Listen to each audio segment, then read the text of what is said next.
माझ्या समास्वादनाचा विषय आहे. आणि घ्राणासी भाव जाय परिमळाचा. घ्राणेंद्रियाला असं वाटायला लागतं त्या शब्दाच्या संबंधानच की बाबा हा विषय माझा आहे, मला याचं अवघ्राण करायचं आहे, मला या शब्दाचा गंध घ्यायचा आहे. शब्दाचाच गंध, शब्दाचाच रस आणि शब्दाचं श्रवण, असं सगळ्या इंद्रियांनी ज्या वेळेला एखाद्या विषयाचं सेवन घडायला लागतं, सर्व इंद्रियांनी ग्रहण करण्याच्या क्षमतेचा किंवा सर्व इंद्रियांना ग्रहण करावासा वाटणारा, सर्व इंद्रियांना अभिलषित वाटणारा असं जेव्हा विषय असतो तेव्हा त्या विषयाच्या ठिकाणी दिव्यता असते. एक विचार आपण केला. आज मला दुसरा विचार त्या संबंधानं सांगायचा आहे. विषयाची दिव्यता पारखण्याकरता म्हणून आपल्याला असं म्हणावं लागेल, विषयाची दिव्यता का तुच्छता हे कधी ठरवता येईल? एक त्याच्यात निकष आपल्याला असं ठरवता येईल, विषय जेव्हा सामान्य इंद्रियांनी ग्रहण करण्याच्या योग्यतेचा असतो तेव्हा तो तुच्छ असतो, आणि विषय जेव्हा दिव्य इंद्रियांनी ग्रहण करण्याच्या योग्यतेचा असतो, भगवत कृपा युक्त इंद्रियांनी ग्रहण करण्याच्या योग्यतेचा होतो, तेव्हा त्या विषयाच्या ठिकाणी दिव्यता असते.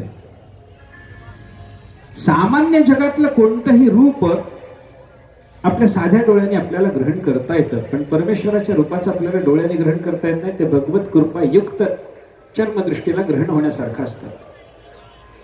म्हणून सामान्य रूप जर चर्मदृष्टीला ग्रहण होत असेल तर त्या विषयाच्या ठिकाणी तुच्छता समजा, आणि परमात्म्याच्या रूपाच्या बाबतीमध्ये विचार करत असताना ते रूप कृपायुक्त दृष्टीनं जर ग्रहण होणारं असेल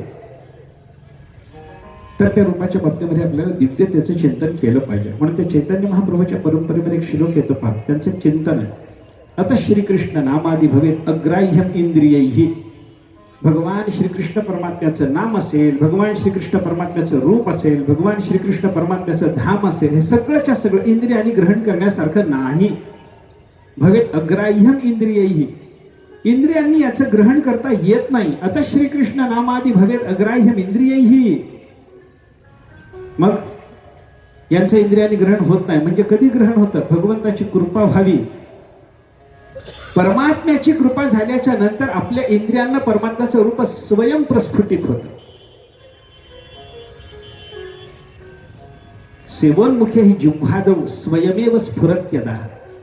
हे भगवंताचं नाम असं आहे, आपण त्याची सेवा करायला लागा.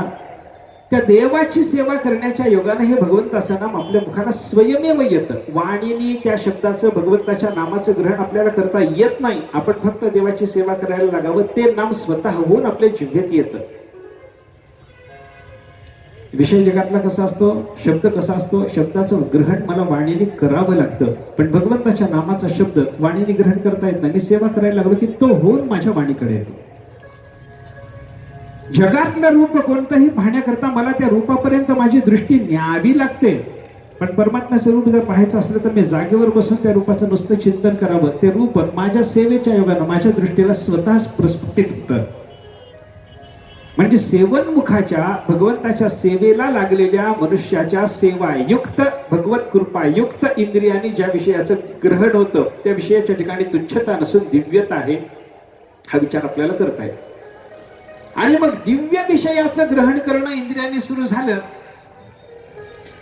की मग इंद्रियांना क्षीण येत नाही, उलट ते क्षीण निवृत्त होतं, विश्रांती प्राप्त होते. साधुकथा तशी आहे. ऐके जथ वाचन विसवे ते साधुकथा. वाणीला विश्रांती प्राप्त करून देणारी ती साधूची कथा आहे. ती सद्गुरू गुंडा महाराजांची कथा आपण पाहतो. कालपर्यंत आपण चरित्र संदर्भ महाराजांचा असा पाहिला. महाराजांना भगवंताने संसारातून बाहेर काढण्याच्या करता म्हणून एक लीला रचली. परमात्मा पंढरीनाथ त्यांच्याकडे एका गरीब ब्राह्मणाच्या रूपाने त्यांच्या घरी गेले. नथेचं दान त्यांच्या धर्मपत्नीकडून घेतलं. महाराजांच्या दुकानात जाऊन ते नथ विकायचा प्रयत्न केला.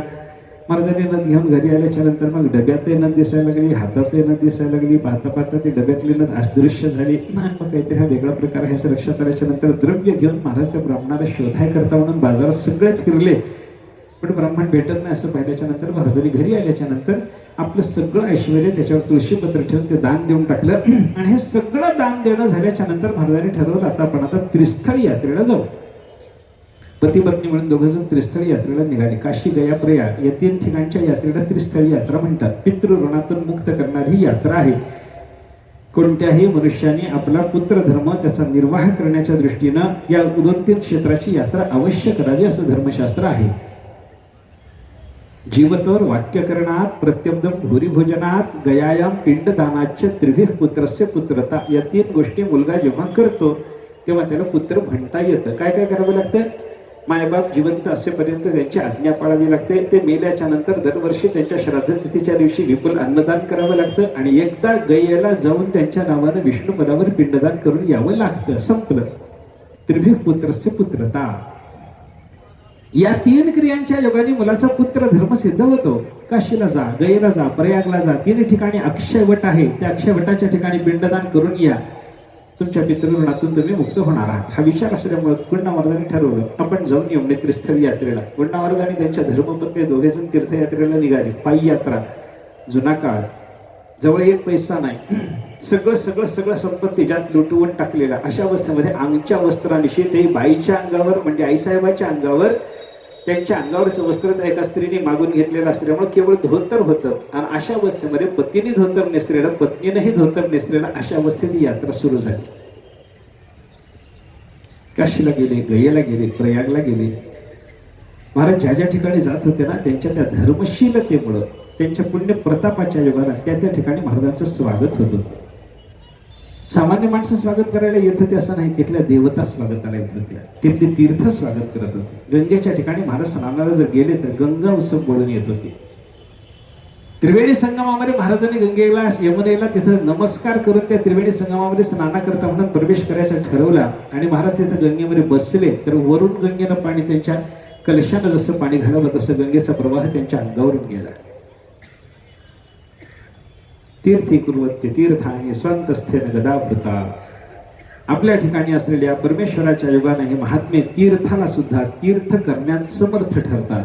तीर्थाला हे पवित्र करतात. आपली यात्रा वेगळ्या उद्देशानं, संतांची यात्रा वेगळ्या उद्देशानं असते.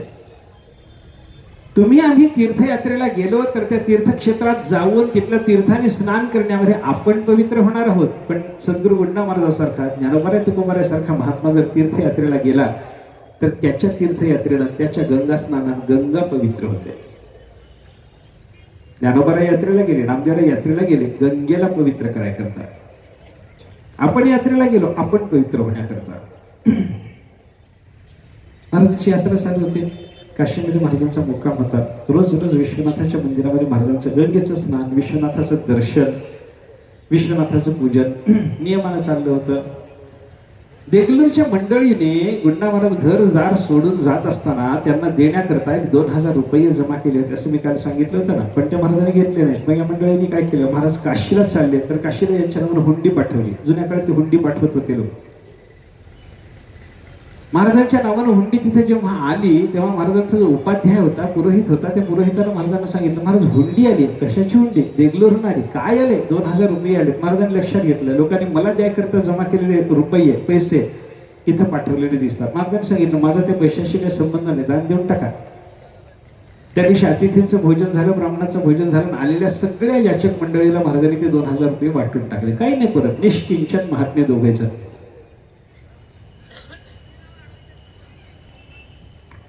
खरंच आता गैरनाथ महाराजांनी सांगितल्याप्रमाणे अशी जोडी मिळणं फार अवघड असतं. पती पत्नी दोघांच्याही अंतःकरणामध्ये अशाच पद्धतीची धर्मभावना, परमार्थ भावना, विशुद्ध भावना फार अवघड आहे. नाहीतर जगातला बहुतेक प्रकार कसा असतो, यस सुंदरस्त ध्वनिता कुरूपा या सुंदरीसा पतिरूपहीना यत्रो भयम तत्र दरिद्रताच विधेर विचित्राने विचेष्टिताने. सुभाषितकार वर्णन करतो जी बाई सुंदर असते तिला नवरा कुरूप मिळतो, जो माणूस सुंदर असतो त्याला बायको कुरूप मिळते, दोघे सुंदर असले तर घरात दारिद्र्य तरी राहतं. असं विधीचं विचित्रच विचेष्टित आहे म्हणे सगळं. पण महाराजांचा दैवयोग असा होता, गुंडा महाराजांच्या धर्मपत्नी राजाबाई आईसाहेब एवढ्या सुंदर होत्या म्हणे. एका चरित्रकाराने त्यांचं वर्णन करताना असं म्हटलंय, जगातल्या ज्या ज्या सुंदर वस्तू आहेत त्या सगळ्या एका ठिकाणी मांडल्यानंतर जे सौंदर्याचं दर्शन होतं ते दर्शन घडवण्याकरता म्हणून आईसाहेबाला ब्रह्मदेवाने रचलं होतं म्हणे. चंद्र सुंदर आहे, कमळ सुंदर आहेत, कमळ सुंदर आहेत, हिरे मोती सुंदर आहेत, डाळिंबाचे दाणे सुंदर आहेत, टपोरे अंडाकृती असे जर मोती असले मोठमोठाले तर ते सुंदर आहेत, नीलमणी सुंदर आहेत. आणि या सगळ्याच्या सगळ्या गोष्टी एका ठिकाणी जर मांडून पाहायच्या ठरवल्या तर त्याचं जे सौंदर्य दिसतं ना, आईसाहेबाचे दात म्हणजे डाळिंबाचे दाणे आहेत. आईसाहेबाचे डोळे म्हणजे टपोरे मोती आहेत. आईसाहेबाच्या डोळ्यावर असलेले जे बुबुळ आहे त्या बुबुळाची रचना म्हणजे त्या मोत्यावर ठेवलेले नीलमणी आहेत. असं दिव्य सौंदर्य आईसाहेबाला भगवंताने दिलेलं आहे. आणि अशा सौंदर्याच्या जोडीला दिव्य पातिव्रत्यही दिलेलं. पातिव्रत्याच्या प्रभावाने त्या माऊलीने आपल्या सौंदर्याचा गर्व धरला नाही.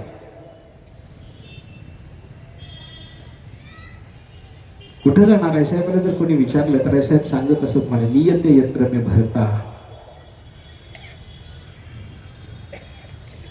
कुठं जायचं आहे काशीला म्हणून आईसाहेबांनी कधी सांगितलं नाही. यात्रेत प्रयागला चालले म्हणून कधी सांगितलं नाही. मी गयाला चालले नाही. नियते यत्र मी भरता. माझा नवरा मला जिथे घेऊन जाईल तिथे मी चालले. याला म्हणतात पातिव्रत्य. पातिव्रत्याचं लक्षणच आपल्याकडे फार सुंदर शास्त्रकारांनी सांगितले. आर्तार्ते मुदिता हृष्टे कृषिते मलिना कृषा म्रियतेचे मृते पत्यौ शास्त्रीज्ञ पतिव्रता. पतिव्रता स्त्री कोणाला म्हणतात? आर्ता आर्ते. पती दुःखी असतानाही दुःखी होते. एका ठिकाणी असावं लागतं पती पत्नीने असं नाही. पती कुठेतरी दूरदेशात आहे, ही कुठेतरी दूरदेशात आहे. आज हिची व्यथा आहे, मानसिक व्यथा आहे. हिला विचारलं बाई काय झालं की म्हणते माझा नवरा नक्की दुःखी असला पाहिजे, त्याच्याशिवाय मला अशी व्यथा होणार. ह्याला पातिव्रत्य म्हणतात. डोळ्यात पाणी का आलं बाई? जर घरात काम करणाऱ्या त्या पतिव्रत्याला विचारलं तुझ्या डोळ्यात पाणी का आलं, तर ती म्हणते माझा नवरा दूरदेशात गेल्यानं चालता चालता कुठेतरी नवऱ्याला पायात काटा मोडला असेल, त्याच्याशिवाय माझ्या डोळ्यात पाणी यायचं नाही. आर्ता आर्ते. कुठेतरी दूरदेशात नवरा असतो आणि या ठिकाणी ही हर्षित होते. तेव्हा तिला विचारलं बाई तू आज हर्षित व्हायला लागलीस, काय आनंदाचं कारण? ते म्हणते मला काही कारण आज उपस्थित झालं नाही. दूरदेशात गेलेला माझा नवरा आनंदी आहे, हेच कारण आज माझ्या हर्षाला आहे. प्रोषिते मलिना कृषा. पती गावाला गेल्याच्या नंतर आपला आणि पतीचा विरह असताना त्या अवस्थेमध्ये पुरोषित भर्तृका, त्या अष्टनायिकाचं जे साहित्य चिंतन येतं ना त्याच्यामध्ये पुरोषित भर्तृका आहे. पुरोषित भर्तृका म्हणजे जिचा नवरा गावाला गेला तिने काही नियम सांभाळायचे असतात. काय नियम? मलिना कृषा. ती मलिन होऊन राहते, कृष्य होऊन राहते, साज शृंगार करत नाही. आपल्याकडे नियम दिलेत पुरुषित भर्तृकेच्या करता. जिचा नवरा गावाला गेला त्या बाईनं साज शृंगार करायचा नाही, त्यानं हसायचं नाही, समाज जायचं नाही. कशा करता हे सांगितलं? त्याचं कारणच धर्मशास्त्र असं सांगतं आपल्याला. बाईनं नटायचं ते नवऱ्या करता, तोच जर नाही तर नटून करायचं काय? कशाला साज शृंगार तिला लागतो? बाईनं हसायचं नवऱ्याच्या प्रसन्नते करता, तोच जर माझं हसणं पाहून आज प्रसन्न व्हायला इथं नसेल तर मी हसू कशा करता? हे जिला कळतं, हे जिचं व्रत आहे तिला म्हणतात पतिव्रता.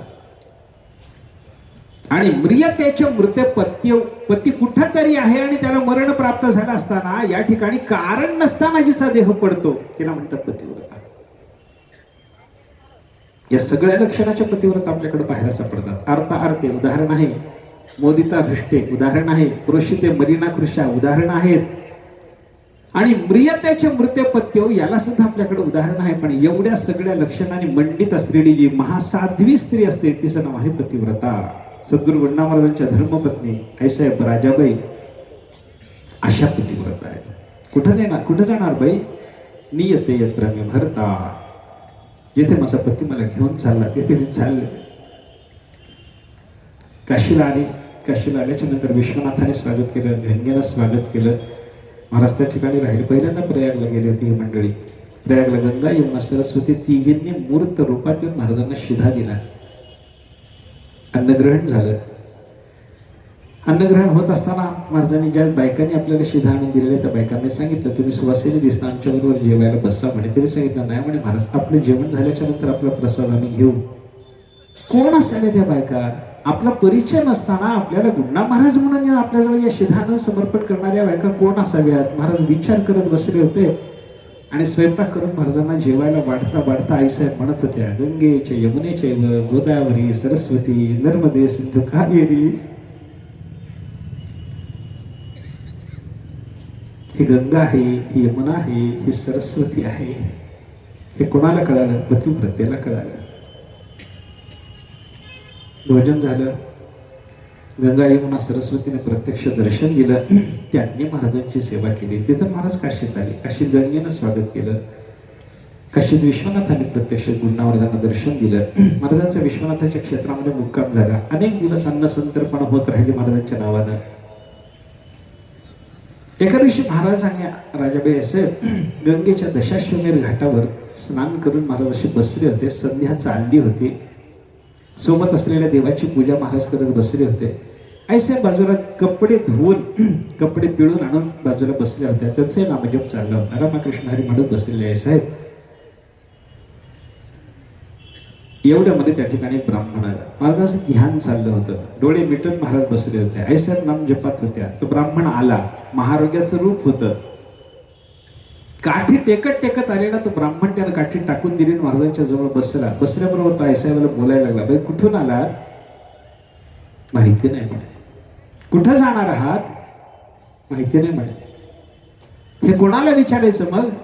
हे माझे पतिदेव ध्यान करत आहेत ना, हे माझे पतिदेव, यांना सगळं माहिती आहे. त्यांना विचारा. आम्ही कुठले? माहिती नाही. आम्ही कुठं चाललो? माहिती नाही. कस्तुम शिशो कस्य गुतो सिगंता किन्ना मते त्वम कुत आगतोसी.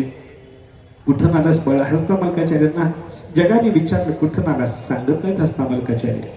कुठं जाणार? माहिती नाही. जगद्गुरु शंकराचार्यांनी विचारल्याच्या नंतर मात्र बोलायची तयारी आहे. याला काय म्हणतात? हे एक निष्ठा म्हणजेच पातिव्रत्य आहे. आईसाहेब कोणाच्या प्रश्नाची उत्तर देणार? महाराजांच्या. पतीच्या. विचारलं त्या ब्राह्मणाला कुठून आलं? माहिती नाही. कुठे जाणार? माहिती नाही. माझ्या पतिदेवाला विचारलं. ध्यान विसर्जित झालं महाराजांचं. महाराजांना विचारलं आपण कोण? आम्ही देगलूरून आलो. ही बाई कोण? माझी धर्मपत्नी. ठीक आहे म्हणजे तुमच्या गावात बराच बोलबाला ऐकलं. म्हणले विश्वनाथच होते ते, कुष्ठरोगी महारोग्याच्या रूपात आलेले. आणि त्यांनी सांगितलं म्हणे इथं गावात तुमचा बराच बोलबाला ऐकला बाबानो. महिना झाला तुमचा इथं मुक्काम आहे. तुमच्या नावानं अन्नसंतर्पण होता. तुमच्या नावानं 2000ची हुंडी आली, ती तुम्ही वाटून टाकली. असा बराच तुमचा अवतार्याचा विषय ऐकला. घरदार सगळं दान देऊन इथं आलात असं ऐकलंय बाबानो. मलाही काहीतरी दान पाहिजे होतं म्हणून मागायला. महाराजांनी सांगितलं आज माझ्याजवळ जे आहे ते जर आपण मागितलं तर जे पाहिजे असेल ते माझ्याजवळ असताना मी तुम्हाला देणार नाही असं होतच नाही. समर्थ दाता कोणाते नसतील न म्हणे. मला नाही म्हणायचं कारण नाही. माझ्याजवळ वस्तू असावी मात्र. आपण मागितलं ना माझ्याजवळ असावं एवढं मात्र बघा. ब्राह्मणाने सांगितलं आहे तेच मागतो. काय मागणार आहात? त्या ब्राह्मणाने सांगितलं मी म्हणे वृद्ध आहे, थकलेला आहे, महारोगी आहे. माझ्या घरी कामाला कोणी एखादी बाई सुद्धा नाही. आणि माझी अशी इच्छा आहे की माझ्या घरी कामाला एक बाई असावी. मी काही पगार वगैरे देऊ शकत नाही, मूल्य देऊ शकत नाही. त्याच्यामुळे मला कोणी बाई मिळत नाही. तुझा अवधारी ऐकलं बाबा. विचारायला आलो तुझी बायको मला दान देतोस का? माझ्या घरी सेविका म्हणून, दासी म्हणून. गंडा महाराजांनी पाहिलं गंगेकडं. गंगेचं जल असं उधळून उधळून म्हणत होतं हो म्हण, हो म्हण, हो म्हण. विश्वनाथ आले तुला दर्शन द्यायला. ऐसाहेबाकडे पाहिलं. गुणावर्धांनी विचारलं काय म्हणतो ब्राह्मण? याला मी दान तुला देऊन टाकलं तर तू जाशील याच्या बरोबर? ऐसाहेबाने सांगितलं मला माहिती नाही, मला माहिती नाही. तुम्ही सोबत ठेवायचं ठरवलं, सोबत राहणार आहे. तुम्ही याच्यासोबत जा म्हणून सांगितलं, याच्यासोबत जाणार आहे. याला म्हणतात पातिव्रत्य. महाराजांनी सांगितलं याच्यासोबत जा बाई, मी तुला याला दान देणार आहे. या ब्राह्मणाला मी तुला दान देऊन टाकणार आहे. हा ब्राह्मण विश्वनाथ. ऐसे म्हणायला लागले मला माहिती नाही. हा विश्वनाथ का कोणी सामान्य मनुष्य मला माहिती नाही. तुम्ही म्हणता ना याच्या बरोबर जा. तुमच्या निष्ठेपोटी मी याच्या बरोबर जाणार आहे. गंगेचं पाणी हातात घेतलं आणि कृष्णार्पण म्हणून त्या ब्राह्मणाच्या हातामध्ये बायकोचा हात देऊन टाकलं. सांगितलं घेऊन जा देवा. आनंद झाला. ऐसाहेबाला त्या ब्राह्मणाने धरलं. चल म्हणे बाई आता तू माझी दासी झालीस. पतीच्या चरणावर मस्तक ठेवलं त्या माऊलीनं आणि म्हणायला लागले तुमच्या आज्ञेनुसार या ब्राह्मणाची सेवा करायला जाते म्हणे मी आता. आईसाहेब निघून गेल्या. ब्राह्मणाच्या बरोबर गेल्या. आणि आईसाहेबाचं दान देऊन झाल्याच्या नंतर गुणावर्धांनी विचार केला आजपर्यंत या तीर्थयात्रेमध्ये, या धर्मचिंतनामध्ये, या परमात्म्याच्या चिंतनामध्ये कधी कधी तरी मला माझ्या बायकोच्या रक्षणाची काळजी मनाला लागून होती. पण परमात्म्याला ती माझी आज काळजी मिटवून टाकली. आता मी मोकळा झालो परमार्थ करायला. आणि असंग अवस्थेमध्ये गुणावर्धांनी परत परमात्म्याचे डोळे मिटून चिंतन चालू केलं. मनाला विचार सुद्धा नाही. महापुरुषाची स्त्रीच्या संबंधातली स्थिती कशी असते या संबंधाने ज्ञानोबरांनी एक चिंतन मांडले. सावली सरसीची असे परी असे हे लेणीजे जैसे स्त्रियेचे तैसे लोलुप्य नाही. मनुष्य रस्त्याने कुठेही चालत असला तर त्याची सावली त्याच्या बरोबरच असते, पण बरोबर असलेली सावली ही माझ्या बरोबर आहे याचं कोणालाही भान नसतं. त्याप्रमाणे महात्म्याची पतिव्रता भार्या त्याच्या सोबतच जरी असली तरी महात्म्याला ही माझ्या बरोबर आहे, हे सावली बरोबर आहे हे जसं कळत नाही, तसं त्या महापुरुषाला भार्या माझ्या सोबत आहे याचंही स्मरण राहत नाही. अशी महाराजांची अवस्था असल्यामुळे महाराजांनी चिंतन सोडून दिलं. अखंड परमात्म्याच्या चिंतनात महाराज गुंतून बसले. इकडे त्या ब्राह्मणाने म्हणजे विश्वनाथाने ते आपल्या आईसाहेबाला नेलं, काशीच्या बाजूला एका अरण्यामध्ये नेलं, एका गुहेत तिला नेऊन ठेवलं. त्या गुहेत तिथं ठेवल्याच्या बरोबर आईसाहेबाला तिथं बसायला सांगितलं. मी आत्ता येतो म्हणाला. ब्राह्मण अदृश्य झाला. आता काय करा, नवराही नाही. ज्याच्या सेवेकरता पतीनं आपल्याला पाठवलं होतं तो ब्राह्मण आता अदृश्य झालेला. संध्याकाळ होईपर्यंत माऊलीनं प्रतीक्षा केली, पण तो ब्राह्मण येत नाही असं पाहिल्याच्या नंतर डोळे मिटून ध्यानाला प्रारंभ केला. परमात्मन माझा पती तरी द्या, तो ब्राह्मण तरी द्या, तुम्ही तरी या सेवा घ्यायला देवा, नाहीतर माझ्या पतीला तरी माझ्या समोर उपस्थित करा. माझ्या पतीच्या शिवाय मला आता गमत नाही, काय करू काय करू. चिंतन चालू झालं आणि इतक्यात ब्राह्मणाच्या रूपातल्या त्या विश्वनाथाने दुसऱ्या दिवशी सकाळी उठून गंगेचं स्नान करून गुंडा महाराज देवपूजा करत बसले असताना तो ब्राह्मण तिथं आला. आल्याबरोबर गुंडा महाराजांनी ओळखलं. काल ज्याला आपण आपल्या बायकोचं दान दिलं तो हाच आहे. विचारलं, देवा काय आलात आज? आलो म्हणे. आज काय म्हणणं आहे? अजून एक दान मागायला. काय दान मागायचंय? माझ्या घरी कामाला एक बाई झाली म्हणे, तुझी बायको तू काल दान दिली त्याच्यामुळे माझ्या घरी कामाला बाई झाली, पण कामाला एक गडी पाहिजे. आता तू तुझ्या स्वतःच्या देहाचं दान करून टाक. गुंडा महाराजांनी सांगितलं काही काळजी नाही ना, गंगा सांगतच होती. हो म्हण. लगेच गुंडा महाराजांनी गंगाजल उचललं, त्या ब्राह्मणाच्या हातात सांगितलं, माझा देह तुम्हाला कृष्णार्पण असो. निज कलत्र जये दिधले शिवा.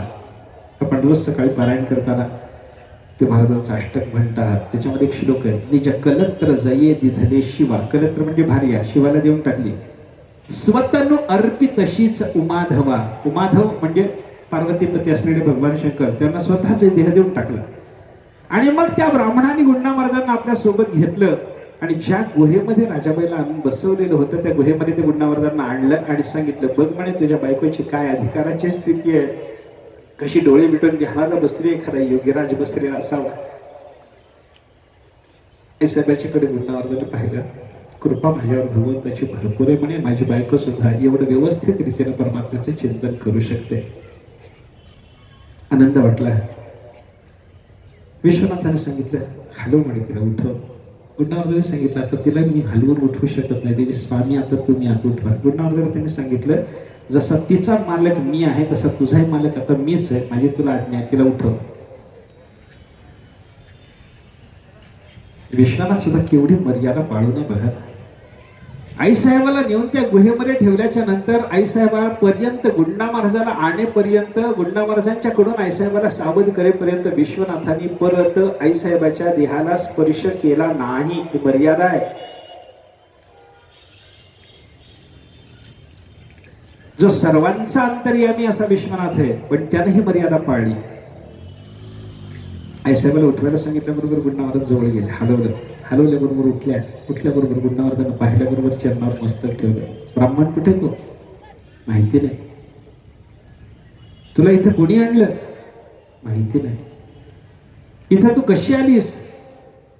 तुम्ही दान दिलं होतं एवढं मला लक्षात आहे, बाकी काही माहिती नाही. बाजूला पाहिलं तर ब्राह्मण होता. हा, यांनी मला आणलं म्हणे का इथं. विश्वनाथाने त्यांना सांगितलं, आपलं मूळ रूप प्रगट केलं विश्वनाथाने. गुंडा महाराजांनी आईसाहेबांनी दर्शन घेतलं. दर्शन घेतल्याबरोबर विश्वनाथाने सांगितलं, आता तुम्ही एकत्रित राहा म्हणे परत. हा, माझ्या भार्येचं दान घेतलं, माझं दान घेतलं, आम्हाला एकमेकापासून वियुक्त करण्याचा प्रयत्न केला, पण पुन्हा आम्हाला एकत्रित आणता. युगल शंभू कृपे जुळले पुन्हा. भगवान शंकरांनी सांगितलं, आता माझी आज्ञा म्हणून तुम्ही एकत्रित राहायचं आहे, संसार करता नाही. इथून तुम्ही आता घरी जा, यात्रा संपवा, घरी जा. घरी गेल्याच्या नंतर तुमच्यावर एक अपवाद येईल. त्या अपवादाच्या निमित्तानं तुम्हाला ग्रामत्याग घडेल, गाव सोडावं लागेल. गाव सोडून गावाच्या बाजूला अरण्यामध्ये तपश्चर्या कराल. त्या तपश्चर्यानं 12 वर्षाच्या नंतर तुम्हाला परमात्म्याचा, पंढरीनाथाचा साक्षात्कार होईल. माझा तुम्हाला आशीर्वाद आहे. बसा. आता एक साधू येईल, तो नारद असेल.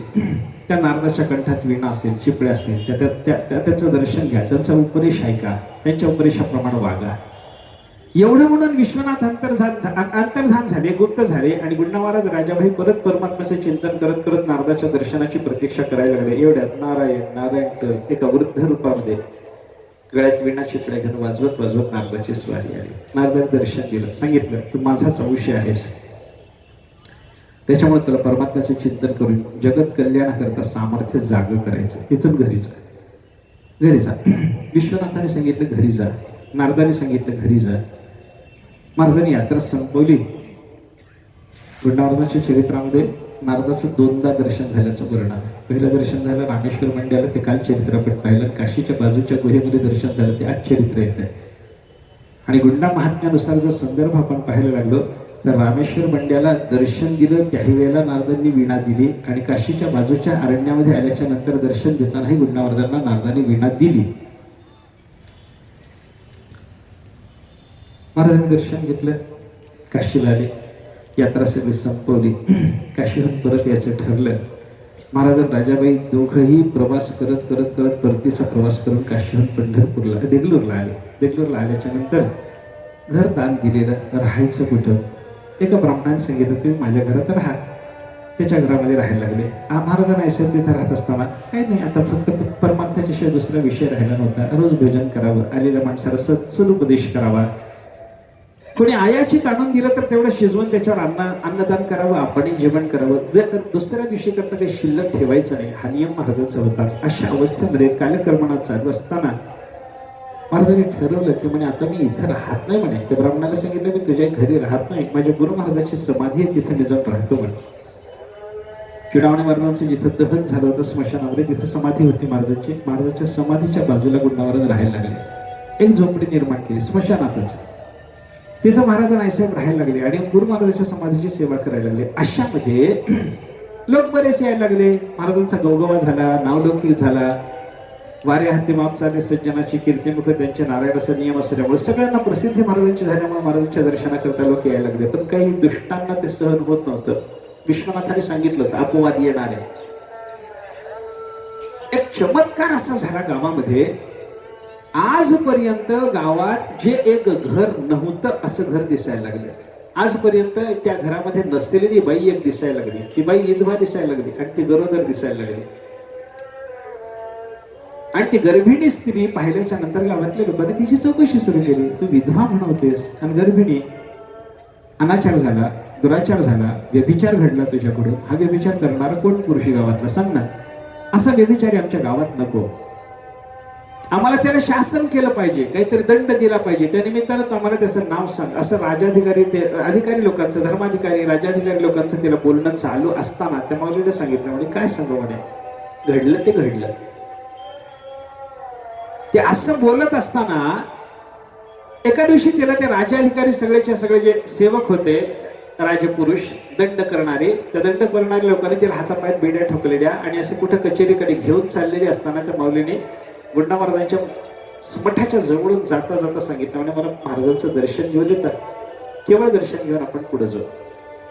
दर्शन घेऊन पुढे जायचं म्हटल्याच्या नंतर त्या दंडाधिकाऱ्यांनी सांगितलं काय हरकत नाही, जा दर्शनाला. माऊली दर्शनाला तिला पाठवलं आणि महाराजांच्या जवळ येऊन बसली. रडायला लागली. रडायला लागल्याबरोबर महाराजांनी विचारलं काही दुःख आहे तुला? हो म्हणे महाराज. काय झालं बाई? ही माझी विपरीत अवस्था बघा म्हणे महाराज. काय झालं बाई? माझा पती मेलेला आहे, मला वैधव्य आहे आणि दुराचार घडला, त्याच्यातून मला गर्भ राहिला आणि आता मला कचेरीत नेलं जातंय. तिथं माझा हा गर्भ कोणाच्या पासून राहिला याची चौकशी होणार आहे. त्या पुरुषाला दंड करण्याचा विचार आहे. मी काय म्हणून सांगून, कोणाचं नाव सांगू, कोणाचं वाटोळं करू, हा माझ्या डोक्यात प्रश्न आहे म्हणे महाराज. काय करू सांगा? एक असा उपाय सांगा की जेणेकरून माझंही कल्याण झालं पाहिजे, माझ्या गर्भाचंही कल्याण झालं पाहिजे आणि दंड सामान्य माणसाला कोणाला होऊ नये, कोणालाही दंड होऊ नये, कोणालाही शिक्षा होऊ नये. ज्याचं कोणाचं नाव सांगितलं जाईल त्याचं परमच कल्याण झालं पाहिजे, असं काहीतरी सांगा. महाराज म्हणायला लागले असं काही सांगता येणार नाही बाई तुला, असं काही सांगता येणार नाही. ज्याचं नाव सांगशील त्याला शिक्षा होणार. काय करू महाराज सांगा? महाराज म्हणायला लागले तुझ्या डोक्यात काही उपाय येतो का? ते म्हणायला लागले माझ्या डोक्यात एक उपाय आलाय, म्हणूनच तुमच्या दर्शनाला आले. काय उपाय आला? ते म्हणायला लागले तुमचं नाव सांगते ना कचेरीत जाऊन.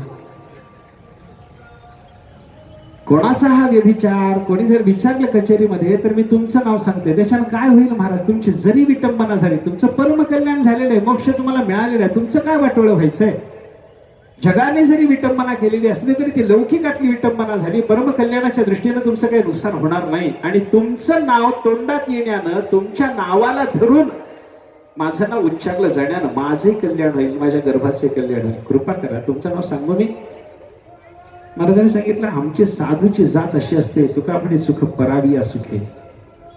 दुसऱ्याच्या सुखात आम्ही सुख पाहतो, दुसऱ्याच्या दुःखात आम्ही दुःख पाहतो. ज्याच्या योगानं तुला सुख होईल अशा पद्धतीची विटंबना माझ्याकडे येणार असेल तर ती विटंबना सहन करायला मी तयार आहे. जा सांग माझं नाव. महाराजांनी सांगून टाकलं.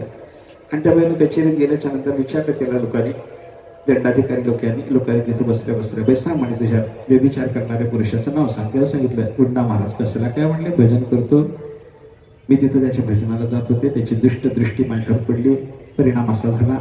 तिनं सांगून टाकलं. आणि असं तिनं सांगितल्याच्या बरोबर गंमत अशी झाली, त्या सगळ्या लोकांनी गुंडा महाराजांची तिथे दुष्टे काय होते, काही सज्जनही होते. सज्जन म्हणायला लागले हे घडणंच शक्य नाही. दुर्जन होते ते म्हणायला लागले बघा आम्ही म्हणत होतो ना, तो कसं साधू, आम्हाला ठाऊकच होतं त्याचं चरित्र. आणि मग शेवटी गुंडा महाराजांना तिनं नाव सांगितल्याच्या नंतर तिथं कचेरीत आणून त्यांची चौकशी करायची वगैरे ठरलेलं होतं. आणि अशा अवस्थेमध्ये कचेरीत बोलावलं गेलं गुंडा महाराजांना, विचारलं दरबारात. तिथं कचेरीत आल्याच्या नंतर की बाबा असं आहे, ही बाई तुमचं नाव सांगते, काही झालं असं? गुंडा महाराज म्हणतात घडलं असेल म्हणे. कोणी सांगावं? काय घडलं माझ्याकडून मला माहिती नाही, घडलं असेल. देहाने जी क्रिया केली त्या क्रियेचा माझ्याशी आत्मस्वरूपाशी कोणत्याही प्रकारचा संबंध नाही. तत्वज्ञानाच्या गोष्टी बोलायला लागले. मग त्या कचेरीतल्या लोकांनी सांगायला सुरुवात केली, असेच असतात हे लोक, करताना असे घोळ करून ठेवतात आणि मागून मग देहाचा माझा काही संबंध नाही, देहतादात्म्य मला नाही वगैरे सगळ्या तत्वज्ञानाच्या गप्पा मारतात म्हणे. याला शिक्षा करा, गावात असला दुष्ट आमच्या नकोच आहे म्हणे. आणि मग गुंडा महाराजाची विटंबना करायची ठरल्याच्या नंतर काही लोकांनी शहाणपणाने सांगितलं म्हणे विचार करा, पूर्ण विचार, अंत्यशिक्षा जाहीर करा, उद्याला शिक्षा सांगा, आज शांत राहा. सगळे लोक शांत राहिले. गुंडा महाराजाला घरी पाठवलं गेलं. त्या बाईला अडकवून ठेवलं. गुंडा महाराजाला घरी पाठवलं गेलं. योग असा होता त्या दिवशी कोणीतरी एका ब्राह्मणाने त्याच्या घरी अन्नसंतर्पण ठेवलं होतं. त्याच्यात गुंडा महाराजांना जेवायला बोलावलं होतं. पंगत बसली ब्राह्मणांची. पण तिथे पान मांडलेलं, तिथे गुंडा महाराज बसलेले. त्या ब्राह्मणांनी जाऊन बोलवून आणलेलं त्यांना. पानावर महाराज बसलेले असताना वाढणाऱ्या ब्राह्मणांनी बाकीच्या सगळ्या पानात अन्न वाढलं, पण गुंडा महाराजाच्या पात्रामध्ये मिठापासून सगळं वाढायचं तसंच शिल्लक ठेवून दिलं. कारण द्वेष होता ना, कचेरी त्याच्यात विटंबना झाली, याच्याबद्दल उद्या निर्णय होणार आहे, याला वाढायचं नाही, हा आमच्या पंक्तीला नको, ही भावना होती. आणि त्याच्यामुळे गुंडा महाराजांच्या पानामध्ये काही अन्न वाढणं सगळं लोकांनी थांबवलं होतं. अशा अवस्थेमध्ये सगळ्याच्या अन्नावर तूप वाढल्याच्या नंतर त्या ब्राह्मणाने संकल्प करायच्या आधी सगळ्यांना सांगितलं थोडं एकदा जाऊन पंक्तीत बघून येतो, कोणाकोणाला अन्न आलंय, कोणाला राहिलंय पाहून येतो. आणि पाहायला आला, महाराजांच्या पानात अन्न नाही. पाहिल्याच्या नंतर त्यांना सांगितलं अहो यांच्या पात्रात अन्न वाढलं नाही, आणा बरं अन्न. वाढणाऱ्याने सांगितलं याला वाढायचं नाही. बाकीच्या लोकांनी सांगितलं हा जर पंक्ती जेवेल तर आम्ही जेवणार नाही. पंचायत की नाही त्या ब्राह्मणाला. आलेल्या महाराजासारख्या सत्पुरुषाला पानावरून उठवून पाठवून द्यायचं विनमुक्तेनं, कसं करू? प्रश्न निर्माण झाल्याबरोबर त्यांना सांगितलं, महाराजांच्या समोर हात जोडले. महाराजांना सांगितलं काय करू सांगा ना. महाराजांनी सांगितलं दे ना, आज तुझ्या घरी पूजा झाली ना, तीर्थप्रसाद दे, जातो माझ्या घरी. आजपासून देवाचीच अशी इच्छा आहे, मी कोणाचं अन्न घेऊ नये. प्राण त्यागाची परमात्म्याची मला जर सूचना असेल ती या पद्धतीनं देव देणार असेल, ठीक आहे म्हणे, आजपासून परान्न वर्ज्य. महाराजांनी त्या दिवशीपासून परान्न वर्ज्य करून टाकलं, कुठेही जेवण नाही. महाराज निघून गेले. दुसऱ्या दिवशी कचेरीत महाराजांना बोलावलं गेलं. महाराजांच्यावर तो आरोप महाराजांनी स्वीकारलेला असल्यामुळे शाबूत झाला. शाबूत झाल्याच्या नंतर महाराजांची विटंबना ठरली. विटंबना काय? महाराजांना काळं लावून गावातून मिरवलं, त्या स्त्रीसह मिरवलं. आणि ती स्त्री गुंडा महाराज, राजाबाई साहेब सगळ्यांना गावाच्या बाहेर हाकालून दिलं. गावाच्या बाहेर हाकालून दिल्याच्या नंतर बाकीचे सगळे काही दुष्ट मंडळी आता कुठं जातात म्हणून पाहायला मागं गेली. तर गावाच्या बाहेर आल्याच्या नंतर एका झाडाच्या खाली महाराज वगैरे सगळेजण बसलेले असताना नदीच्या काठावर महाराज बसले. महाराजांनी स्नान वगैरे केलं. सायंकाळची वेळ होती. आईसाहेब थकल्या होत्या. ती गर्भिणी स्त्री सुद्धा थकल्यासारखी दिसत होती. अशा अवस्थेमध्ये महाराजांनी सांगितलं आता आपल्याला याच्या पुढं नदी ओलांडून पलीकडे गेलं पाहिजे. त्या माऊलीनं सांगितलं म्हणजे महाराज किती कष्ट घेता माझ्याकरता, माझा आरोप तुम्ही आपल्यावर घेतला. कोणत्याही प्रकारचा आपला अपराध नसताना आपलं कोणताही अपराध सांगण्याने नुकसान होणार नाही हे आपल्याला सांगून मी माझा अपराध आपल्यावर लादला, पण तुम्ही काही त्याला ना म्हणाला नाही. केवढी मोठी कृपा आहे म्हणे. अशी कृपा कोण करतो? ही कथा मी एका सत्पुरुषाला सांगितली होती. तर त्या सत्पुरुषाला ही कथा ऐकल्यानंतर मला असं सांगितलं की म्हणे साधूचं जीवन एवढं उदात्त असतं, हे ऐकल्याच्या नंतर माझ्या छातीत धस्स झालं म्हणे.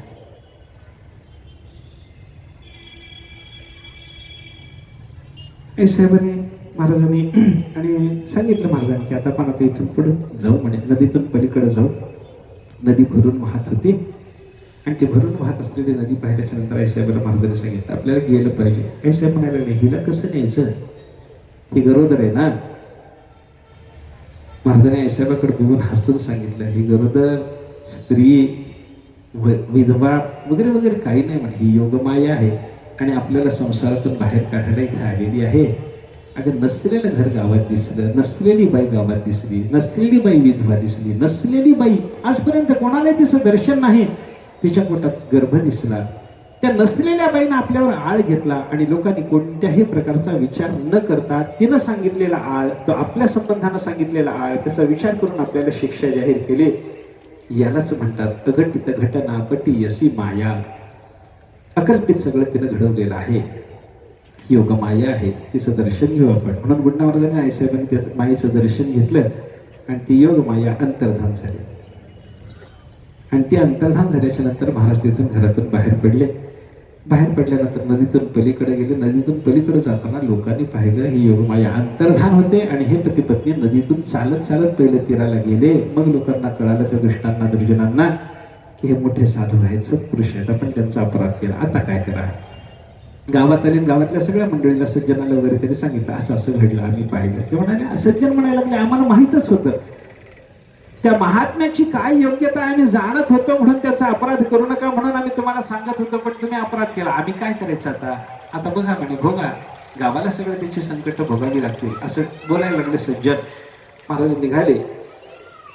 देगलूरला आमची इथूनच येणारी उद्दालिका जी वाहते तिचा गावाच्या दक्षिणेतून प्रवाह चालतो. त्या दक्षिणेतून चालणाऱ्या प्रवाहातून महाराज आईसाहेब असं पलीकडे झाले. लोकांना वाटलं महाराज दक्षिणेत गेले, पण महाराजांनी काय केलं, नदीच्या पलीकडे गेल्याच्या नंतर आपला रस्ता बदलला आणि गावाच्या उत्तरेकडे असलेल्या रामलिंग नावाच्या क्षेत्रामध्ये, रामपूर नावाचं देगलूर पासून जवळ 4-5 किलोमीटरवर एक स्थान आहे. तिथं महाराजांचं ते तपश्चर्याचं स्थान आहे. शिवालय जुनं. भगवान रामचंद्र प्रभू वनवासात असताना त्या स्थानात आले होते असं सांगितलं जातं. कल्लोळ आहे तिथे. फार सुंदर कुंड आहे. कुंडाचं पाणी आजही अतिशय रुचकर आहे. सर्व रोग विनाशक आहे. भगवान शंकराचं दर्शन घेऊन आईसाहेबांनी गुंडावरच तिथे थांबले. अरण्यातलं एकांतातलं शिवालय. तिथं निगूढ मठ होवा का शिवालय. ज्ञानोबरांनी सांगितलं ना तपश्चर्याला स्थान कसं असावं, तसं स्थान मिळालं. आईसाहेबांनी गुंडावरांनी तिथं राहायचं ठरवलं. रोज उठून शिवाची पूजा, रोज उठून कल्लोळाचं स्नान, शिवाची पूजा, रोज जे काही मिळत तिथं झाडाचा पाला वगैरे तेवढाच सगळा नैवेद्य देवाला समर्पण करून आहार स्वीकारणं. अखंड रामकृष्ण हरी मुकुंदा मुरारी अच्युतानंद हरी नारायण नाममंत्राचा जप सुरू झाला. काही लोक दिवसानंतर लोकांना कळालं इथे शिवालयात गुंडा महाराज आहेत. लोक भेटायला यायला लागले, गर्दी व्हायला लागली, साधना कमी होते. हा विचार करून महाराजांनी मंदिर सोडून दिलं आणि मंदिराच्या अजून पुन्हा वरच्या बाजूने निघाल्याच्या नंतर, उत्तरेत निघाल्याच्या नंतर, दक्षिणेत निघाल्याच्या नंतर, मी बोलताना चुकलो थोडं, देगलूरच्या उत्तरेत नदी आहे. महाराज उत्तरेत गेले, दक्षिणेत परत आले. मी दक्षिण उत्तर थोडं दिशा बोलायला चुकलो होतो. उत्तरेत गेल्याचं दाखवलं, दक्षिणेतल्या त्या रामलिंग क्षेत्रामध्ये महाराज येऊन राहिले आणि त्या रामलिंग क्षेत्रातून मग शिवालय सोडलं. पुन्हा अजून दक्षिणेच्या बाजूनं महाराज पुढे चालत गेले. तिथे एक गुहा आहे, आजही महाराजांची गुहा आहे तपश्चर्याची. त्या गुहेच्या स्थानामध्ये महाराज राहिले, आपल्या धर्मपत्नीसह राहिले. महाराजांची गुहा अशी आहे आणि महाराजांच्या समोरच्या बाजूने अजून एक गुहेसारखं स्थान होतं, ते आता पडलंय. त्या गुहास्थानामध्ये आईसाहेब बसायच्या आणि दोघांच्या मधून एक नदीसारखं लहानसं पात्र वाहत होतं. आईसाहेबांनी रोज सकाळी उठल्याच्या नंतर स्नान संध्या महाराजांची होईपर्यंत कुठून तरी कडुलिंबाचा पाला जमा करून आणायचा आणि तो दगडावर वाटायचा. ज्या दगडावर आईसाहेबांनी पाला वाटला, ते दगड हिरवे झालेले अजूनही साक्षीला आहेत तिथे.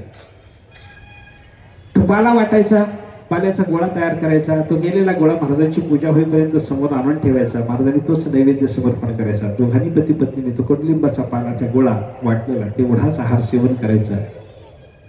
पाहुनी झाडे वरबाडोनी बाला, खाऊनी विठ्ठला आळवावे, वेचुनिया चिंध्या भरोनिया धागा, गुंडाळणी ढुंगा आळवावे, तुका म्हणे असे मांडिल्या निर्वाण, तया नारायण उपेक्षिना. साधना चालू झाली. 12 वर्षाचा काळ गेला. त्या 12 वर्षाच्या काळामध्ये परमात्म्याने दर्शन दिलं नाही हे पाहिल्याच्या नंतर महाराजांनी ठरवलं, देहंबा पातयामी अर्थंबा साधयामी. देह पडेपर्यंत आता साधनेला विराम द्यायचा नाही. नारदाने दिलेली विणा गुंडावरदाने कंठात धारण केली आणि महाराजांनी ठरवलं, आता देह पडेपर्यंत जर देवाने दर्शन दिलं नाही तर भजन चालू राहील. आणि या भजनात देवाने दर्शन दिलं, आनंद आहे असा विचार करून महाराज भजनाला लागले. महाराजांचं भजन सुरू झालं. अखंड भजनाला लागलेल्या गुंडा महाराजांनी सुरुवातीला आपल्या सद्गुरु चरणाला नमस्कार करून जय जय विठोबा रखुमाई असं परमात्म्याचं नामस्मरण चालू केलं. आणि परमात्म्याचं हे नामस्मरण करता करता महाराजांना 3 दिवसाचा कालावधी उलटून गेला. आणि त्याच्यानंतर परमात्म्याने दर्शन द्यावं. 2-3 दिवसामध्ये अन्न नाही, पाणी नाही, बसणं नाही, अखंड परमात्म्याचं नामगायन चालू. अशा अवस्थेमध्ये महाराजांचं भजन चालू असताना परमात्म्याने त्यांना वेगळ्या वेगळ्या रूपानं दर्शन द्यायचं ठरवलं होतं. आणि दर्शन होत असताना महाराजांनी भीमातट दिगंबरा येगा भीमातट दिगंबरा, कळवळणी प्रेमपिती श्री विठ्ठला आलिंगन मजदे, विठोबारे आलिंगन मजदे, पंढरी राया आलिंगन मजदे, 8 वसी मने नयनी सावळे रूप तुझे पाहिन, नरिसंबे जीवी अंतरे तुझना धरोनी राहीन, विठोबारे धरोनिया राहीन, पंढरी राया धरोनिया राहीन वगैरे वगैरे मांडपत्ताचं पद गायलं. परत पंढरीनाथ पंढरी असं भजन केलं. केशवा माधवा विठ्ठला मुकुंदा मुरारी, रामकृष्ण गोविंद नारायण हरे हा दशनाम मंत्र गायला. अपराधीनम अपराधीनम अपराधीनम रभकम रघतवस, पालय पालय पालय जननी श्रीराम नार्थय किंचित. हे मुद्गलाचार्याची आर्या गायली. हे मुद्गलाचार्य ज्ञानोबराचे समकारी नाही. ज्ञानोबराय काशीला गेले असताना एका यज्ञातल्या हत्तीनं ज्ञानोबरायचं स्वागत केलं होतं. अशी कथा ज्ञानोबरायच्या चरित्रात जी येते, तो हत्ती मुद्गलाचार्याच्या यज्ञातला होता. आणि त्या मुद्गलाचार्याची ही आर्या आहे. ते रामभक्त होते. सुंदर ते ध्यानाभंग महाराजांनी गायला. आणि या परमात्मा पंढरीनाथाच्या रूपाने मला दर्शन द्यावं म्हणून महाराजांनी चक्राकार भ्रमण करत करत गोविंद राम गोविंद विठोबा गोविंद राम गोविंद या भजनाला प्रारंभ केला. महाराजांचं भजन चालू होतं. सांडून या सर्व अशा संसाराची पंढरी पाहण्याची आशा फार हा भंग गायला. नारायण हरी भजन झालं. अगा पंढरीच्या राया दीनानाथा प्राणसखया हा स्वतःचा अभंग महाराजांनी गायला. विठ्ठल रखुमाई भजन केलं. अजूनही परमात्मा दर्शन देत नव्हता. अशा अवस्थेमध्ये परमात्म्याने महाराजांची परीक्षा पाहण्याकरता म्हणून वेगवेगळ्या रूपानं महाराजांना दर्शन द्यायला प्रारंभ केला. पहिल्यांदा भेडसावण्याकरता परमात्मा जे प्रगट झाले ना, ते प्रगट झालेले परमात्मा पहिल्यांदा जे आले होते गुंडा महाराजांच्याकडे, ते एका वाघाच्या रूपात आले.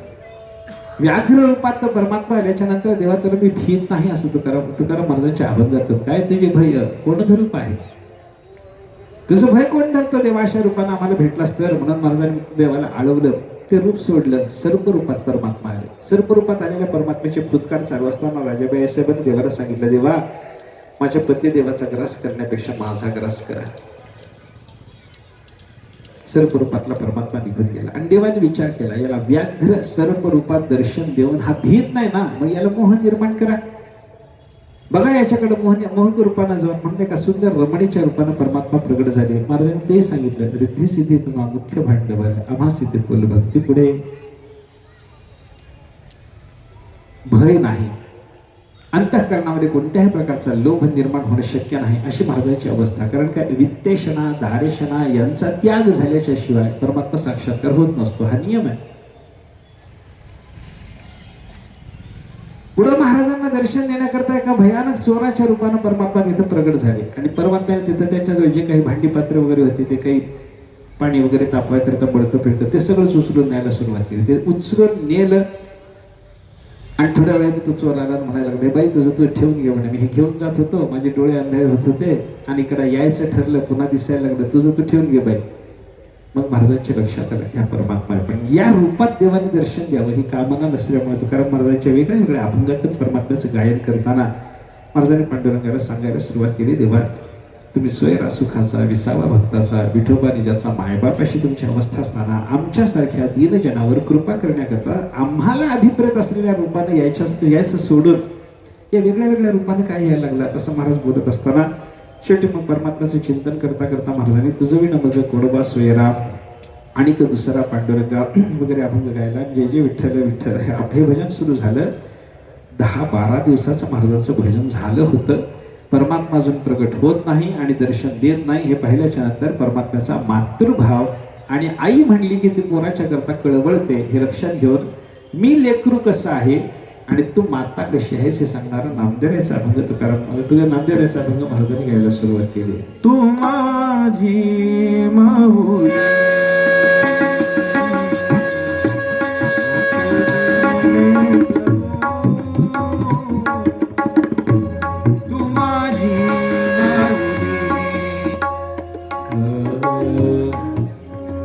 स्वर गेला. तू माझी माऊली मी तुझे करू. तू माझी माऊली मी तुझे लेकरू. तू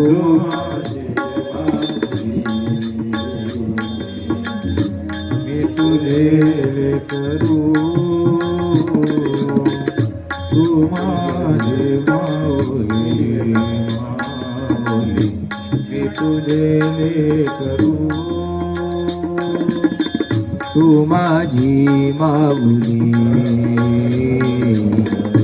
मी तुझे लेकरू. तू माझी माऊली मी तुझे लेकरू. तू माझी माऊली मी तुझे लेकरू. तू माझी माऊली माऊली मी तुझे लेकरू. नको दुनी धरू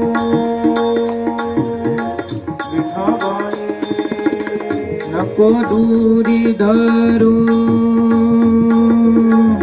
विठाबाई. नको दूरी धरू विठाबाई. नको दूरी धरू विठाबाई.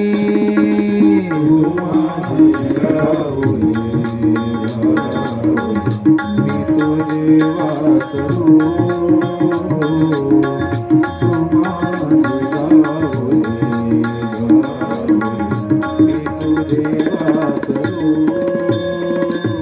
तू माझी गाऊली मी तुझे वासरू. तू माझी गाऊली गाऊली मी तुझे वासरू. नामदेवाचा अभंग गाऊन परमात्म्याला आळवणं महाराजांनी सुरू केलं. तू माझी माऊली मी तुझे लेकरू. नको दुरी धरू विठाबाई. तू माझी गावली मी तुझे वासरू. नको पाना सोडू विठाबाई. तू माझी हरिणी मी तुझे पाडस. नको तोडू असं विठाबाई. तू माझी पक्षिणी मी तुझे अंतर्गत चाला घाली. मग विठाबाई नामा म्हणे आई धाव डबलाही. गुड चिंताडो ही काढी मज.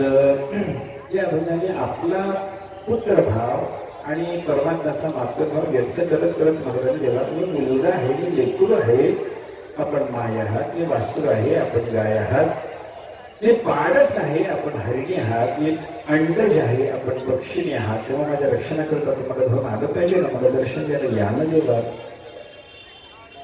अशी प्रार्थना केल्याच्या नंतर परमात्म्याला प्रगट होणं भाग पडलं. रामकृष्ण विठाई सीताराधर कुमाई या पद्धतीनं परमात्म्याचं गायन करून परमात्म्याला तुकाराम महाराजांनी प्रगट गुंडा महाराजांनी प्रगट व्हायला भाग पडलं. भजनामध्ये परमात्मा प्रगट झाले. प्रगट झालेल्या परमात्म्याच्या पूजनाची गुंडा महाराजांना इच्छा झाली. पण आता हा प्रगट झालाय, आपण पूजना करता भजन बाजूला जर सारलं तर हा अंतर्धान होतो की काही भावना होते. म्हणून महाराजांनी तुकाराम महाराजांच्या परापूजेच्या अभंगाचा उच्चार करायला सुरुवात केली. कासियाने पूजा करू केश राजा, हाच संदेह माझा फेडी देवा, हा संबंध अभंग गायला. परमात्मा तुमची पूजा मी कशी करू सांगा. मग हरे रामकृष्ण गोविंदा रामकृष्ण हरे या भजनाचं गायन महाराजांनी केलं. परमात्म्याच्या चरणाच्या ठिकाणी आपला दृढभाव व्यक्त करण्याच्या निमित्तानं महाराजांनी सांगितलं, देवा माझा देह गेला काय, राहिला काय, तुमच्या चरणाच्या ठिकाणी माझा दृढभाव राहिला पाहिजे. देह जावो अथवा राहो पांडुरंगी दृढ भावो, वदनी तुझे मंगल नाम, हृदयी सदोदित प्रेम, चरणान सोडी सर्वता, आण तुझी पंढरीनाथा, नामा म्हणे केशवराजा, केला नेम चालवी माझा. अशी दृढ प्रतिज्ञा महाराजांनी जाहीर केली. विठ्ठलाचं भजन केलं परत एकदा. आणि त्याच्यानंतर परमात्म्याच्या चरणाला महाराजांनी प्रार्थना केली की देवा, ज्या तुमच्या या भजनाच्या युगानं तुम्ही मला दर्शन दिलं, हे भजन अखंड करण्याकरता माझ्या शरीरामध्ये ताकद असली पाहिजे, क्षमता असली पाहिजे. कथेची सामग्री देहावसानवरी, नको जाऊ देव भंगा, गात्रे माझी पांडुरंगा, आयुष्य करिवणे परी माझा आवडो कीर्तन, तुका म्हणे हानी या वेगळी मना नाणी. तेव्हा तुमच्या कथेमध्ये अंतराय होणं याच्यापेक्षा मी दुसरी मोठी हानी मानत नाही, नुकसान मानत नाही देवा. कथेचं तुम्हाला तुमच्या कीर्तनाचा अंतराय नको, अखंड भजन पाहिजे. याच्याकरता देहात सामर्थ्य द्या, ही प्रार्थना केली. आणि हेची मागतो मी देवा, हेची मागतो तुला विठोबा चरणी ठाव दे मला. या भजनाचं महाराजांनी गायन केलं. आणि मग हेची मागतो तुला, हे भजन झाल्याच्या नंतर महाराज परत उभे राहिले आणि हेची मागतो मी देवा, बळी घ्यावी माझी सेवा, या अभंगाचं महाराजांनी गायन केलं. त्याच्यानंतर गुरु महाराजांचं भजन महाराजांनी केलं. हेची मागतो तुझला, या अभंगातून महाराजांनी स्वतः परमात्मा पंढरीनाथाच्या चरणाला परत प्रार्थना केली. राही रखुमाई चंद्रभागा, पुंडलिक आणि पांडुरंगराय यांचं स्मरण करणारं भजन गायलं. आणि परमात्मा पंढरीनाथ भजनामध्ये उभे होते. कासियानी पूजा हा अभंग आळवणं झाल्याच्या नंतर परमात्मा पंढरीनाथ प्रसन्न होऊन त्याने आपल्या मस्तकावरचा मुकुट काढून गुंडावरांच्या डोक्यावर ठेवला होता. आमच्याकडे परंपरेनं एकादशीच्या चक्री भजनाच्या दिवशी एक वेगळ्या पद्धतीनं फेटा बांधण्याची पद्धत आहे. त्याला आम्ही चक्री पागोट म्हणतो. ते चक्री पागोटे, चक्री रुमाल आम्ही कशा करता बांधतो, तर ते गुंडावरच्या डोक्यावर पांडुरंगाने जो मुकुट ठेवला होता त्याचं प्रतीक म्हणून ते तशा पद्धतीने बांधलं जातं.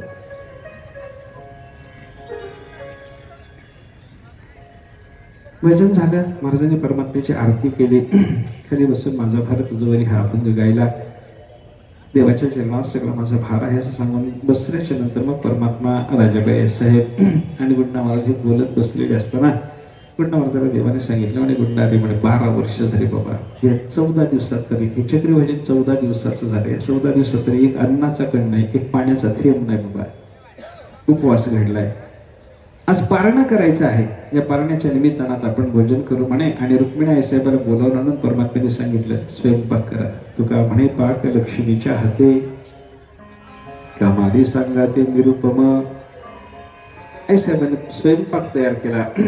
मग या सगळ्यांचं पारणं व्हायचं. एवढ्यामध्ये राजाबाई साहेबांनी सांगितलं देवाला. देवा म्हणे एक इच्छा होती, काय, आपण तर जेवणारच आहात माझ्या बरोबर, होय, आपण सगळे मिळून पारणा करणारच आहोत, पण माझी अशी इच्छा होती की देवा तुमचा सगळा परिवार, सगळी संत मंडळी पारण्याला असावी. आणि मग परमात्मा पंढरीनाथांनी ज्ञानोबारायापासून सगळी संत मंडळी गुंडावरजांच्या त्या उपवासाच्या पारण्याकरता म्हणून आणली. आणि सर्वासह पारणं झाल्यानंतर गुंडावरजांनी देवाला प्रार्थना करून बघितलं, हेची देवासी मागणे, माझा लाड चालविणे, कबीर नामदेव भक्त, ज्ञानदेव जीवनमुक्त, जनी गोरा एकनाथ, चोखा मिळा असे तेथ, तुकाराम भक्त बळी, रोहिदास सावता माळी, आयशा संताची या झुंडा, त्यात मिळवावा गुंडा. गुंडा महाराजांनी परमात्म्याच्या चरणाला प्रार्थना केली की देवा, हे सगळे संत मंडळी तुम्ही इथे जी जमा केलेली आहे ना, यांच्या चरणाजवळ मला ठेवा. अखंड अखंड या संतांची सेवा मला घडली पाहिजे अशी महाराजांनी प्रार्थना केल्यानंतर मग सगळ्या संत मंडळीच्या समोर देवानी पदर पसरून सांगितलं की बाबा, हा तुमच्यात मिसळ अशी मला प्रार्थना करतोय, तुमच्या जवळ ठेवाशी प्रार्थना करतो. तेव्हा या गुंडाच्या संबंधानं माझ्या अंतःकरणात असलेलं प्रेम काय, परमात्म्याने सांगितलं, माझ्या अंतःकरणात कौस्तुभाचं विशेष प्रेम आहे, पण त्या कौस्तुभापेक्षाही अधिक जर प्रेम कोणावर मी करीत असेल तर या गुंडासारख्या भक्तावर करतो. याला तुम्ही सांभाळा बाबा, सांभाळा. सगळ्यांना अशी परमात्म्याने ही प्रार्थना केली आणि मग गुंडा महाराजांच्या पासून परमात्मा निघून गेले. गुंडा महाराजांचं तिथंच रामपूरच्या क्षेत्रामध्ये राहणं सुरू झालं. आलेल्या परमात्म्याने गुंडा महाराजांना सांगितलं होतं, गुंडोबा आता याच्या पुढं तुमच्या कुलपरंपरेत असलेली कार्तिकीची वारी करायला तुम्ही येत चला आणि कार्तिकीला आल्याच्या नंतर 5 दिवस माझ्या रावळामध्ये तुम्ही भजन करत चला. काही दिवस पर्यंत गुंडा महाराज फक्त 5 दिवस कार्तिकीच्या वारीला गेल्याच्या नंतर भजन वगैरे करायचे आणि काला करून तिथून मग परत यायचे. असे बरेच दिवस गेले. कार्तिकेवरून परत येत असताना मग महाराजांना तुळजापूरच्या ठिकाणी तुळजांबेचं दर्शन झालं. पुढे रामपूरला येऊन महाराजांचं वास्तव्य असताना एकदा दत्तात्रेयाचं दर्शन झालं. महाराजांचे कुलस्वामी खंडेराय ते तिथं प्रगट झाले. एका दिवशी महाराजांना दर्शन द्यायला म्हणायला लागले, माझी यात्रा करायला तू दरवर्षी तुझ्या कुलपरंपरेने येत चल. एका दिवशी रामरायांनी दर्शन दिलं, अशी कथा आपल्याला पाहायला सापडते. रामरायांनी दर्शन द्यायला सांगितलं की नाही बाबा आता तुम्ही रामनवमीच्या उत्सवाला प्रारंभ करा. तिथून महाराजांनी रामनवमीचा उत्सव सुरू केला. आमच्या संस्थानात अजूनही रामनवमीचा उत्सव होतो. प्रतिपरेच्या दिवशी पाडव्याच्या दिवशी रामनवमीचा उत्सव सुरू करायचा म्हणून कोणी उत्सव सुरू करायला स्वतः आईसाहेब आणि गुंडा महाराज दोघं तिथं. महाराजांनी विणा घेऊन दुपारी भजन करावं, संध्याकाळी भजन करावं, रात्री कीर्तन करावं, आईसाहेबांनी ऐकावं. आणि मग हा महाराजांचा उत्सव चालू आहे अशी आसपासच्या मंडळीला कल्पना मिळाल्याच्या नंतर सगळी मंडळी गुंडा महाराजांच्या दर्शनाला यायला लागली आणि त्या सगळ्यांनी तिथे मग शिरा सामग्री वगैरे जमा करायला सुरुवात केली. त्याच्यातून उत्सवाचा रूप येत गेलं, वाढत गेला उत्सव. रामनवमीच्या दिवशी महाराज उभे होते भजनाला. काही समोर प्रतीक नाही, रामाची मूर्ती नाही, एखादं रामायण मांडले नाही, एखादी सुपारीही मांडलेली नाही, कलशही मांडलेला नाही. महाराजांनी भजन करून गुलाल करायचं ठरवला आणि भर माध्यान्नाच्या वेळेला महाराज गुलाल उधळीत असताना तो गुलाल रामचंद्र प्रभू स्वतः प्रगट होऊन आपल्या अंगावर घेतात. हे सज्जनांना दिसलं आणि दुर्जन बाकीचे सामान्य जे लोक होते, दुर्जन आणि सामान्य जन, त्यांना मात्र असं दिसलं की गुलाल आधांतरी कुठेतरी पडलेला आहे. प्रभूने आपल्या सगुण साकार विग्रहावर धारण केल्याचं दर्शन सगळ्यांना झालं नाही. ज्यांचा अधिकार होता त्यांना तसं दर्शन झालं. असं रामपूरला राहणं, कार्तिकीच्या वारीला पंढरीला जाणं, तिथून परत आल्याच्या नंतर चंपाषष्ठी करता म्हणून मैलारची खंडेरायाची यात्रा करणं, तिथून परत येणं, शिवरात्रीचा उत्सव करणं, रामनवमीचा उत्सव करणं, पुन्हा म्हणजे हे ज्येष्ठ वारी झाली की लगेच ज्येष्ठ वद्य पंचमीच्या दिवशी रामपूरपासून निघायचं, पंढरीच्या वारीला लागायचं. असा महाराजांचा क्रम सुरू झाला. एकदा रामपूरच्या स्थानामध्ये असताना राजाबाई साहेब गरोदर असताना परमात्मा पंढरीनाथाला विचार निर्माण झाला की काय करू. हा अरण्यात राहतो, भार्या गरोदर आहे, संतान होण्याचा प्रसंग आहे, काय करू असा मनामध्ये विचार निर्माण झाल्याच्या नंतर आईसाहेबाच्या बाळणपणा करता म्हणून देवाने आईसाहेबाला सांगितलं, रुक्मिणी मातेला की मी जाऊ का. आईसाहेबांनी सांगितलं नको म्हणे, चोखोबाराच्या बायकोचं बाळणपण तुम्ही करून आलात, पुरे झालं म्हणे, आता गुंडोबाच्या बायकोच्या बाळणपणाला मला जाऊ दे. आईसाहेब निघाले. रुक्मिणी माता तिथं आली. अरण्यामध्ये गुंडा महाराज त्यांच्या धर्मपत्नी बसलेल्या असताना तिथं आलेली एक वेगळ्याच सामान्य स्त्रीचं रूप धारण केलं. बरोबर एक गाठोड बांधून आणलेलं. कशी तरी थकलेली एक बाई येऊन जवळ बसलेली राजाबाई साहेबाला म्हणायला लागली, काय करू बाई, मला आश्रय देता का म्हणे तुम्ही, माझ्या नवऱ्यानं मला हाकालून दिलं. ते असं काहीतरी बोलल्याशिवाय समोरचा माणूस आश्रय देत नाही हे माहिती असल्यामुळेच देव असं बोलतात की काय कोणाला माहिती. मला हाकालले नवऱ्याने, तुम्ही आश्रय द्या म्हटल्याच्या नंतर आईसाहेबाला बरं वाटलं. म्हणे बरे बाई, माझ्याच बाळणपणाचे दिवस आलेले आहेत आणि तो अनायासे देवाने मला देवानंच तुला माझ्यापर्यंत पाठवलेले, राहा म्हणे आमच्याकडे, आम्ही आश्रय देऊ तुला. ते राहायला लागले, सगळी सेवा करायला लागली. जे काही गुंडा महाराजांना अपेक्षित असते ते सगळं पुरवायला लागले. ती लक्ष्मीच होती, रुक्मिणी माताच होती. कोणी अतिथी आले तर सगळ्याला जेवण द्यायचं म्हणलं की ह्यानं काहीतरी काढून द्यावं, त्याच्यातून जेवण व्हावं.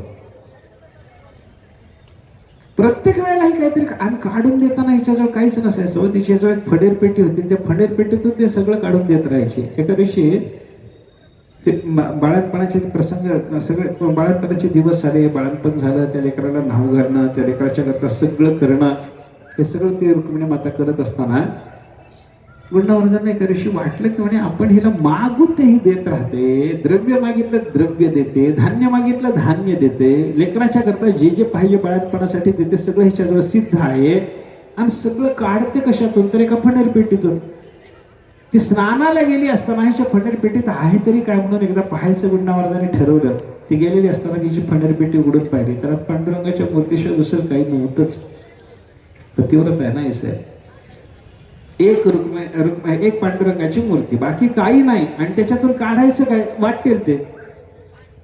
लक्षात आलं ही जगज्जननी रुक्मिणी माता आहे आणि ही आता आपल्याला इथं आपलं दर्शन द्यायला आली, आपली सेवा करायला आली. हे लक्षात आल्याच्या बरोबर महाराज नायसाहेब त्याचा शोध घ्यायला लागले. तर तिला विचार केला, आता यांना कळाले मी रुक्मिणी आहे म्हणून रुक्मिणी माता अदृश्य झाली.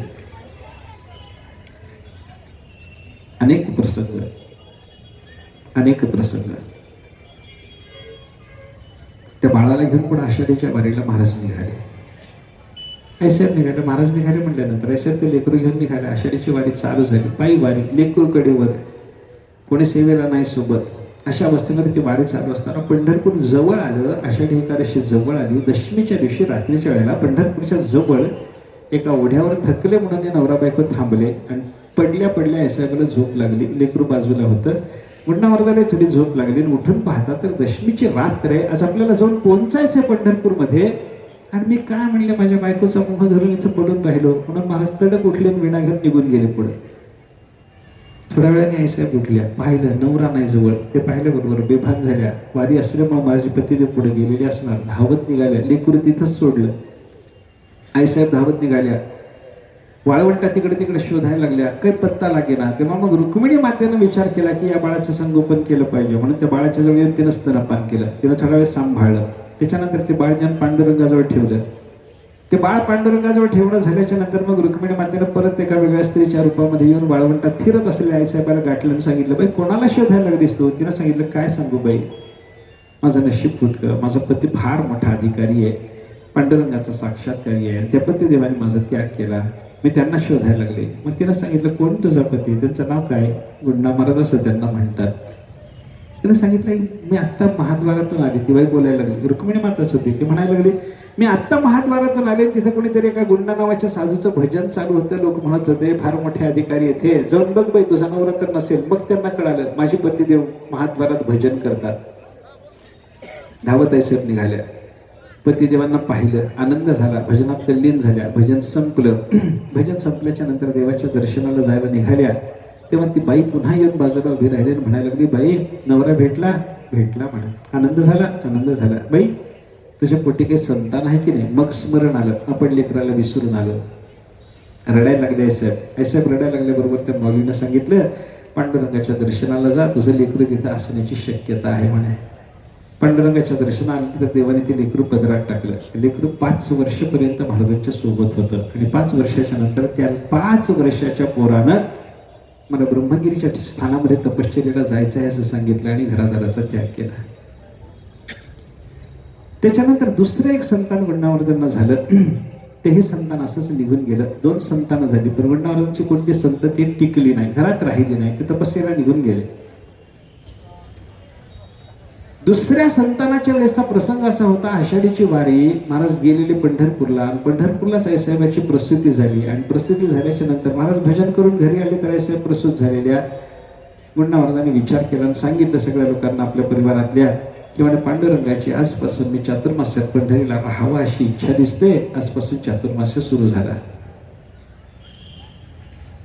महाराज चातुर्मास्यात पंढरपूरला राहायला लागले.